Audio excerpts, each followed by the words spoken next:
Tafsir fi Zilalil Quran, karya Asy-Syahid Said Qutb, diterjemah bahasa oleh Datuk Yusof Zaki. Semoga Allah memberkati beliau. Surah Al-Baqarah ayat 26 hingga ayat 27.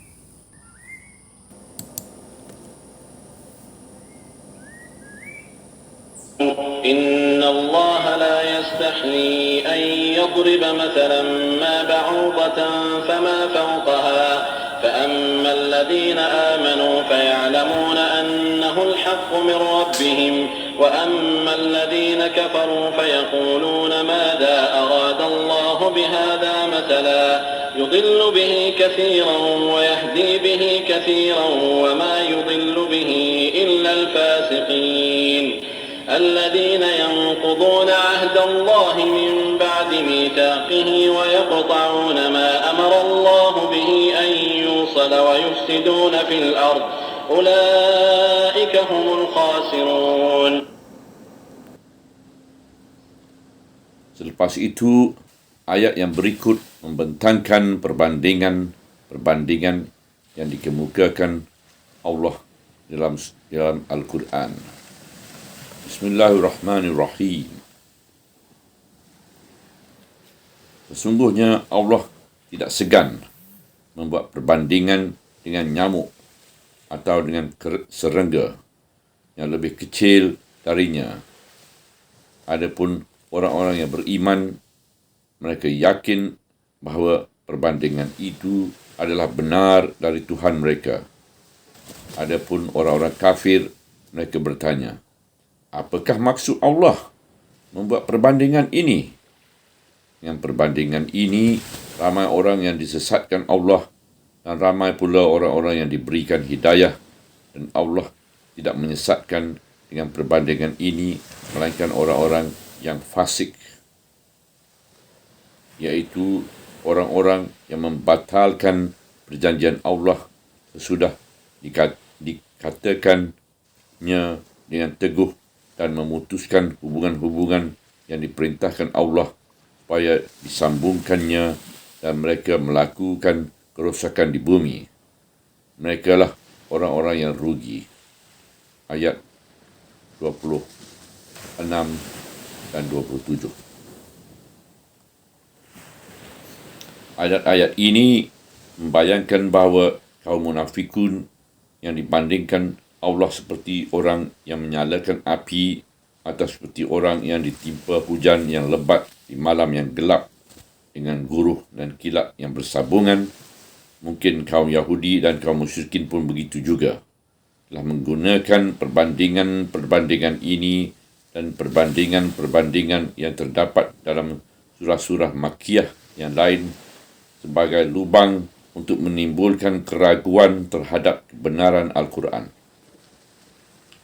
Yang ini, mereka telah menggunakan perbandingan ini dan perbandingan yang lain yang telah diturunkan sebelum ini dalam surah Makkiyah yang lain dan dibicara di Madinah, iaitu seperti perbandingan Allah yang menyamakan orang-orang yang syirik terhadap Allah dengan laba-laba.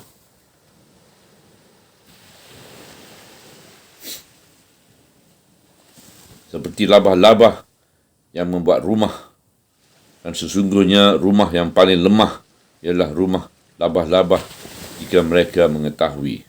Surah Al-Ankabut ayat 41. Dan seperti perbandingan Allah yang menggambarkan kelemahan tuhan-tuhan palsu yang didakwa mereka untuk menciptakan seekor lalat.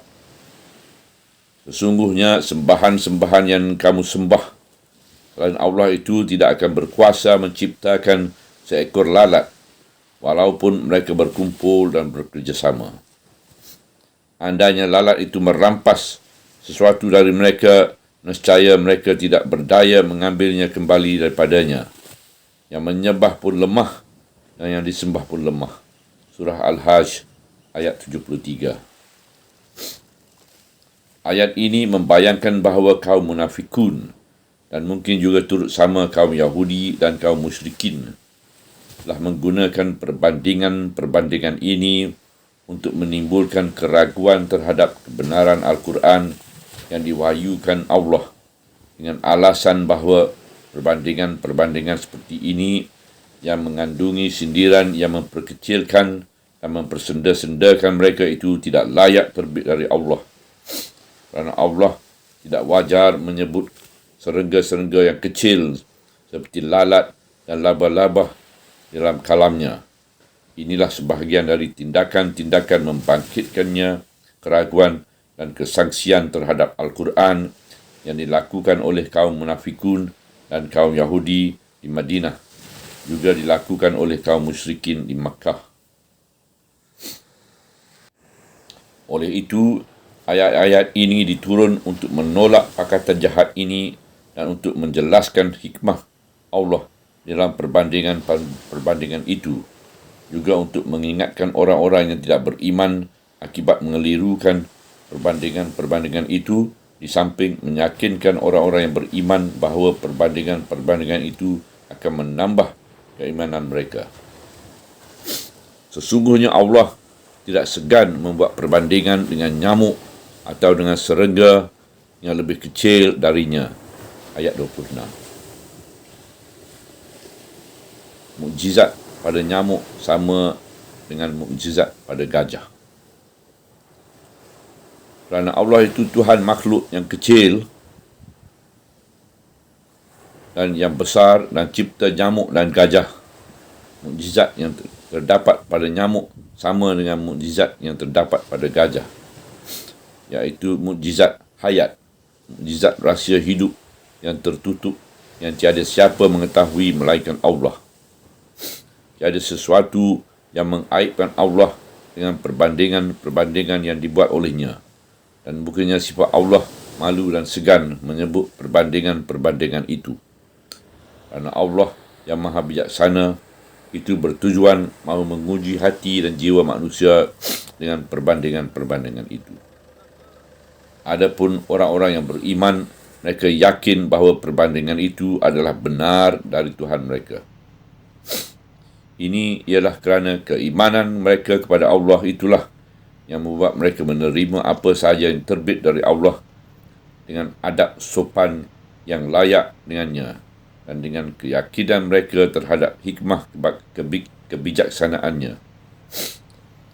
Keimanan itu telah memberi nur di dalam hati mereka, memberi kepekaan dalam jiwa mereka, membuka pintu kefahaman kepada akal fikiran mereka dan menghubungkan mereka dengan hikmah kebijaksanaan ilahiyah dalam segala perkara dan segala perkataan yang datang dari Allah. Adapun orang-orang kafir, mereka bertanya, apakah maksud Allah membuat perbandingan ini? Ayat 26. Itulah pertanyaan orang yang terhijab dari nur Allah dan hikmahnya, dan orang yang terputus hubungannya dengan sunnatullah dan tadbirnya.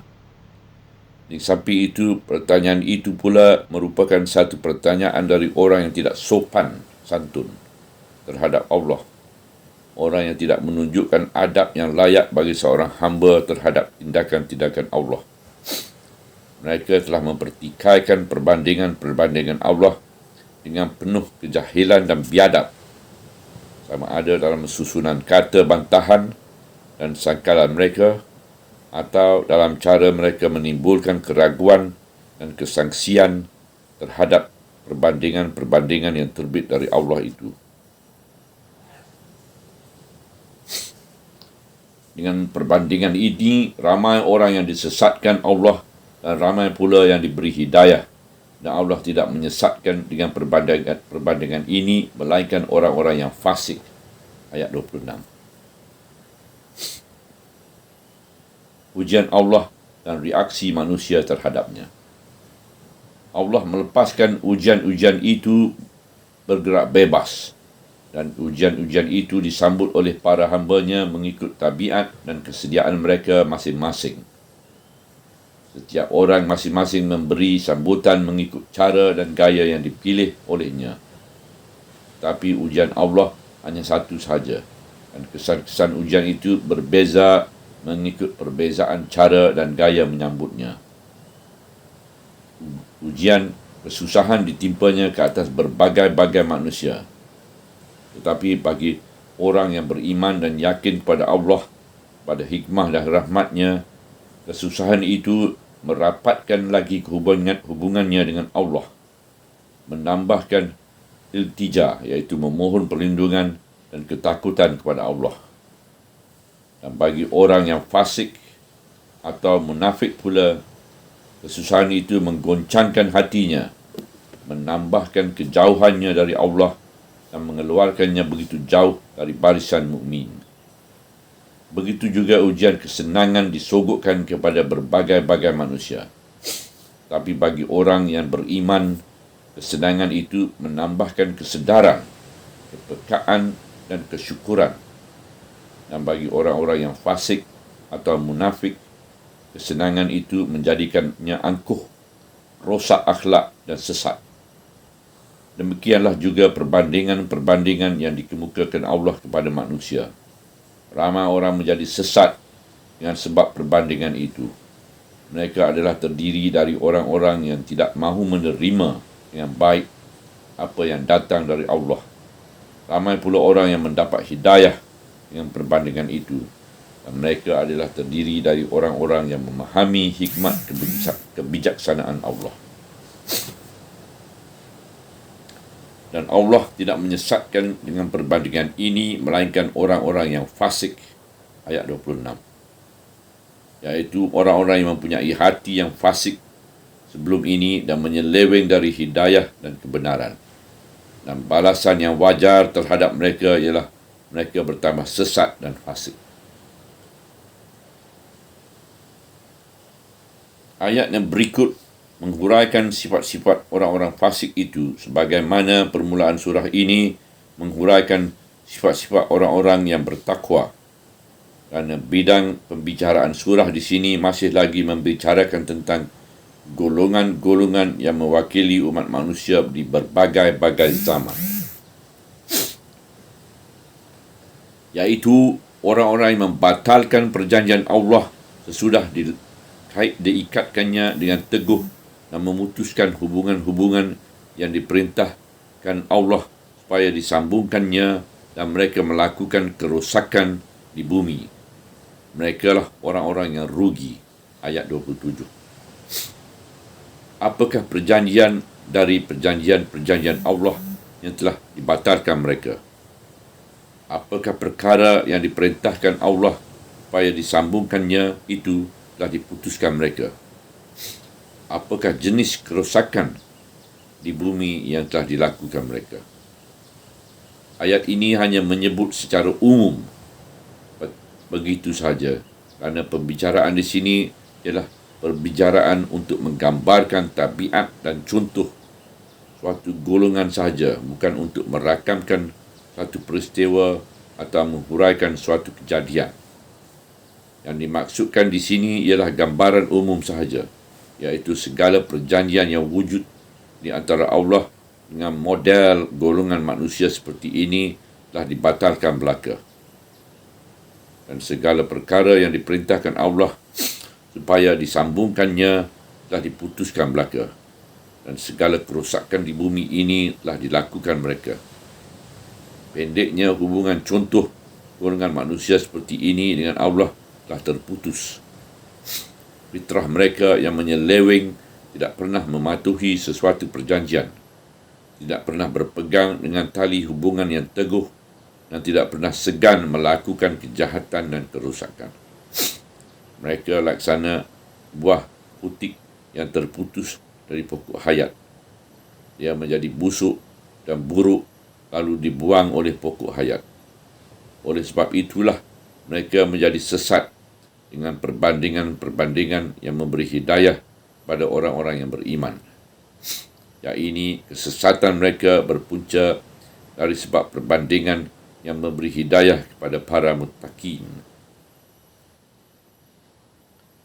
Kita dapat melihat kesan-kesan buruk golongan-golongan ini telah dihadapi oleh dakwah di Madinah dalam bentuk golongan kaum Yahudi, kaum munafikin dan kaum musyrikin, iaitu golongan-golongan yang terus dihadapi dakwah dan masih terus dihadapinya pada hari ini di dunia ini dengan sedikit perbezaan dari segi nama-nama dan lambang-lambang,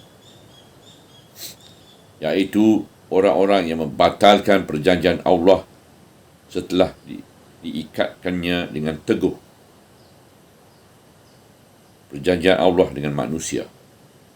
Perjanjian Allah yang diikatkan dengan manusia adalah tergambar di dalam berbagai-bagai bentuk perjanjian, iaitu perjanjian fitrah yang pertama di dalam tabiat setiap yang hidup, yang berjanji mengenal Allah sebagai Khaliknya dan beribadat padanya. Dalam fitrah inilah masih terdapat kerinduan untuk mencari dan mempercayai Allah.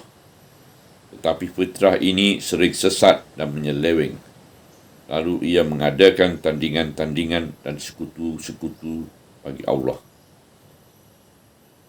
Juga perjanjian menjadi khalifah di bumi yang dikaitkan Allah dengan Adam sebagaimana akan diterangkan nanti. Dan jika datang kepada kamu hidayahku melalui para rasul, maka ingatlah sesuatu yang mematuhi hidayahku. Maka tidak ada sebarang ketakutan terhadap mereka dan tidak pula mereka akan berduka cita. Ayat 34. Dan orang-orang yang kafir dan mendustakan ayat-ayat kami, merekalah penghuni-penghuni neraka yang kekal abadi. Ayat 39.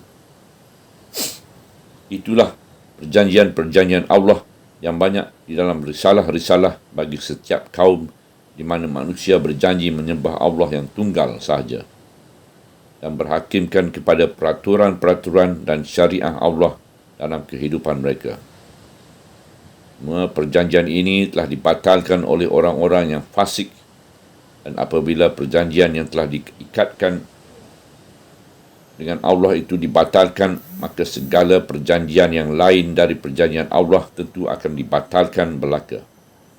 Kerana orang yang berani mencabut perjanjian Allah selepas ini tidak akan menghormati sebarang perjanjian yang lain dan memutuskan hubungan yang diperintahkan Allah supaya disambungkannya. Allah memerintah menyambungkan berbagai-bagai hubungan, iaitu hubungan silaturahim dan kekeluargaan, hubungan persaudaraan kemanusiaan yang agung, dan sebelum ini Allah memerintah mengikatkan hubungan akidah atau persaudaraan imaniyah, iaitu persaudaraan Islam. Apabila tali-tali hubungan yang diperintahkan Allah supaya disambungkannya itu diputuskan, maka akibatnya putus dan terhurailah tali perhubungan itu dan berlakulah kerosakan di bumi dan keadaan-keadaan huru-hara akan berleluasa. Dan mereka melakukan kerosakan di bumi. Di sana terdapat berbagai-bagai jenis kerosakan di bumi dan semuanya itu adalah terbit dari perbuatan menyeleweng dari kalimah Allah, membatalkan perjanjian Allah dan memutuskan hubungan-hubungan yang diperintah Allah supaya dihubungkannya. Yang menjadi punca kerosakan di bumi ialah penyimpangan dari agama Allah yang telah dipilih untuk memerintah dan mengendalikan kehidupan manusia. Inilah persimpangan jalan yang pasti membawa kepada kerosakan. Keadaan kehidupan di bumi ini tidak menjadi baik selagi agama Allah atau sistem hidup yang diaturkan Allah itu diletak jauh dari teraju pentadbirannya dan selagi syariah Allah diketepikan dari kehidupannya. Andainya tali hubungan di antara manusia dengan Tuhan mereka itu terputus seperti ini, maka sudah tentu ia menimbulkan kerosakan yang menyeluruh, iaitu kerosakan yang merangkumi jiwa, keadaan dan kehidupan, kerosakan yang mencakup bumi dan penghuninya dari manusia dan benda-benda. Inilah keruntuhan, kejahatan dan kerosakan yang berlaku akibat penyelewengan dari jalan Allah. Oleh sebab itulah penyeleweng itu wajar disesatkan Allah dengan pengejaran yang memberi hidayah pada para hamba-Nya yang beriman. Subhanallah, walhamdulillah, wa la ilaha illallah, wallahu akbar, wa la hawla wa la quwata illa billahil aliyyil azim, wa la hawla wa la quwata illa billahil aliyyil azim, wa la hawla wa la quwata illa billahil aliyyil azim. I mean, come on, people write about my menu and then I want you to correct